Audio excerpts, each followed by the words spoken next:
Olá pessoal, tudo bem? Hoje é o Dia da Mulher. Primeiramente, vamos parabenizar todas as mulheres no sentido amplo do termo, no lato sensu, todas aquelas que se identificam como mulher, seja através da identificação de gênero ou seja através da identificação biológica. Desejo a todas um excelente dia e lembrar que esse dia também é um dia da gente refletir, da gente demonstrar a nossa luta, a nossa necessidade de reconhecimento no espaço e no tempo e na garantia, na proteção efetiva dos nossos direitos. Bom, em relação a isso, eu resolvi trazer então algumas alterações legislativas que ocorreram no ano passado, e essas alterações legislativas foram muito importantes para a efetivação dos direitos das mulheres. E as condutas que passam a ser aqui criminalizadas ou que há aí um aumento da pena de determinados crimes, de fato não se restringem apenas às vítimas mulheres. Mas a gente sabe que no cenário, no espaço sociológico, nós temos aí no espaço fático, que a maior parte das vítimas desses crimes, a gente tem o grupo de vulnerável, que são as mulheres. Bom, então vamos lá. Importante, interessantíssimo foi a inserção do artigo 24A na Lei Maria da Penha, que traz aí a punição com a pena, de detenção de 3 meses a 2 anos de quem vem a descumprir decisão judicial que vai determinar medidas protetivas de urgência. Então, é muito interessante esse artigo 24A, porque ele traz aí, ele resolve uma celeuma em que a gente sabe que antes desse artigo havia a decisão que foi deferida a medida protetiva, todavia não havia de forma pacificada em relação se o descumprimento dessa medida protetiva de urgência desferida, se ela teria uma repercussão no âmbito penal. E aí, muitas das vezes, só haveria a prática do crime se no mandado em que consta aí, por exemplo, o deferimento da medida protetiva, houvesse o acompanhamento de que, em caso de descumprimento, traria-se a possibilidade da incriminação pelo crime de desobediência. Mas aí, visando resolver essa situação, criou-se um tipo autônomo, distinto, previsto na lei especial, na Lei Maria da Penha, que nos traz aí a essa figura delitiva de descumprimento de decisão judicial que defere medida protetiva de urgência, com pena de detenção de 3 meses a 2 anos. Bom, é importante a gente frisar que no Brasil a gente tem várias medidas protetivas que são deferidas, porém, muitas das vezes elas não são cumpridas, elas não são respeitadas. Então, esse crime ele vem também como uma forma de prevenção, de tentar aí reter a práticas de outros crimes que muitas das vezes advém, por exemplo, do descumprimento da medida protetiva e aí resulta, por exemplo, em lesão corporal grave ou gravíssima da vítima ou até mesmo no feminicídio. Outro ponto muito importante que nós temos é que os crimes que estão previstos no título de crimes contra a dignidade sexual, aqueles previstos no capítulo 1 e capítulo 2, passaram agora a ser crimes que vão se proceder mediante ação penal pública incondicionada, ou seja, a legitimidade para propor essas ações passa a ser aí do Ministério Público. E a gente tem nesse capítulo, primeiro, os crimes contra a liberdade sexual e no capítulo 2, os crimes sexuais contra vulneráveis. É muito importante porque muitas das vezes a vítima se sentia ameaçada, se sentia constrangida em representar o seu agressor. E a partir do momento que passa a ser uma ação penal pública incondicionada, a vítima está aí amparada pelo Ministério Público, porque ele é o titular da ação penal, e nesse sentido nós temos que essa questão dos crimes contra a dignidade sexual passa a ser um crime de maior importância social, o seu combate, e até mesmo que merece uma proteção do interesse público, sendo aí o Ministério Público o responsável pelo ajuizamento. Nós temos também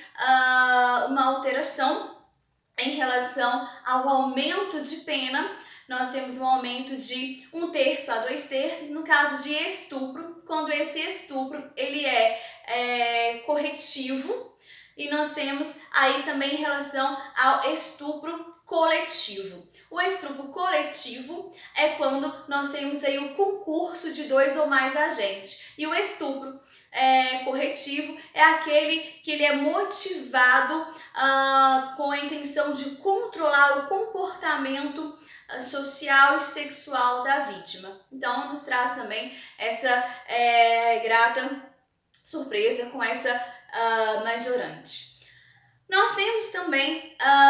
o crime, que a gente já tratou de um videozinho dele, que é o crime de importunação sexual, está previsto no artigo 215-A do Código Penal, que traz,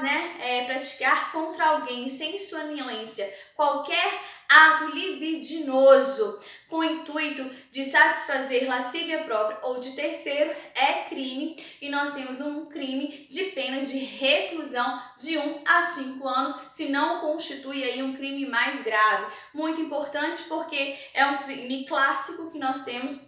nos casos de grandes festividades em ruas, como no carnaval, e nós temos aí o assédio de rua, que é aquela prática, por exemplo, do beijo roubado, da passadinha de mão, do esfregue-esfregue, e infelizmente também dos casos que têm ocorrido nos transportes coletivos em relação à prática de masturbação em local público direcionado aí para determinada vítima. Então, é importante também, nós tivemos essa novidade muito grata no sentido de combater essa importunação sexual e um combate através de uma pena que é proporcional, porque antes nós tínhamos que isso era punido em grande parte como uma contravenção penal, e agora nós temos uma pena de prisão e não a pena de multa, como era no revogado artigo 61 da Lei de Contravenções Penais.